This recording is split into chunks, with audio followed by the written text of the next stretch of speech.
And the Knight Commission is deeply troubled by the mounting evidence that the NCAA seems to be unable to ensure a level of integrity that has to be a priority in the education and the treatment of college student athletes. These threats to the integrity of college sports compel us to act in a very different way. Status quo simply isn't working.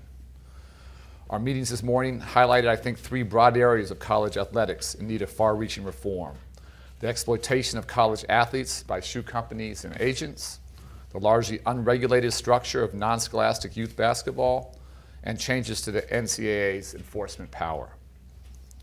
And with respect to the oversight of academic integrity, we are calling on the NCAA to change a rule that now effectively allows an institution under investigation to make its own determination, let me repeat that, its own determination about the academic legitimacy of its courses.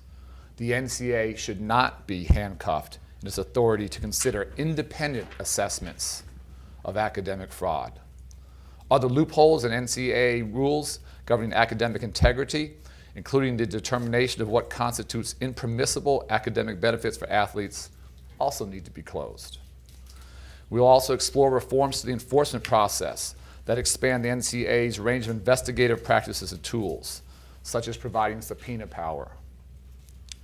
Let me be very clear. The system in place today was designed for a bygone era. We will continue to explore ideas that we have discussed over the years, including the following: how a limited antitrust exemption for the NCAA with restrictions might address some of the current problems, and whether financial benefits could be provided for the use of athletes' name, image, and likenesses. In sum, we feel compelled to give players more flexibility over their careers and provide the NCAA with the tools it needs to ensure the integrity in college sports. So as Arne said, in our view, we clearly need a new approach. And that approach needs to be able to provide more fairness to student athletes while giving more teeth to the NCAA to ensure integrity in college sports.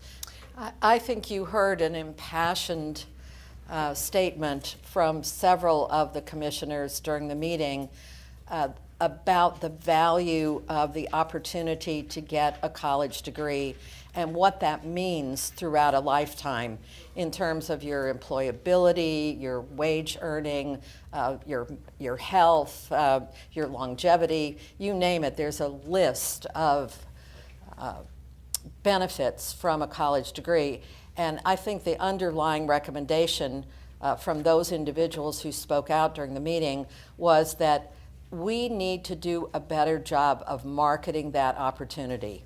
When you have 75% of students in Division I expecting to go pro and less than 2% actually go pro, we should be marketing the value of that education opportunity much more aggressively than we have been. And you heard that from Len Elmore, you heard that from David Robinson.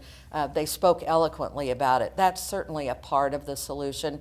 And it has to start at age 6, 7, 8, and it has to involve parents who are helped to see what supports are there so that you can have a great experience and that you can play sports and set yourself up for life.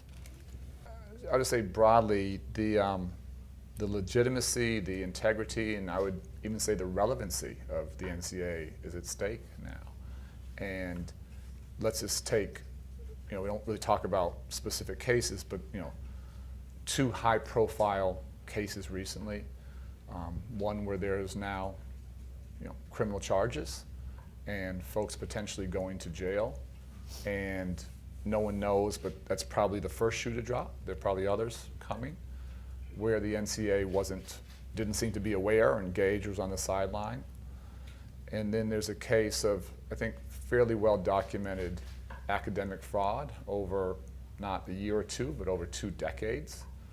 And the NCAA is on the sidelines there. So that's not a good place for anyone to be. And so I think that the themes that we'll always come back to is integrity. What is the NCAA going to do when players are being bought and sold and traded like commodities? What's the NCAA, what can the NCAA do? I'll just, again, use the word alleged, where there's alleged academic fraud. And I laid out, I think, very specifically, having some ability to play in that space, I think has to happen. The idea of all this being self-assessed and self-determined clearly is a massive, I believe, a massive flaw in the system.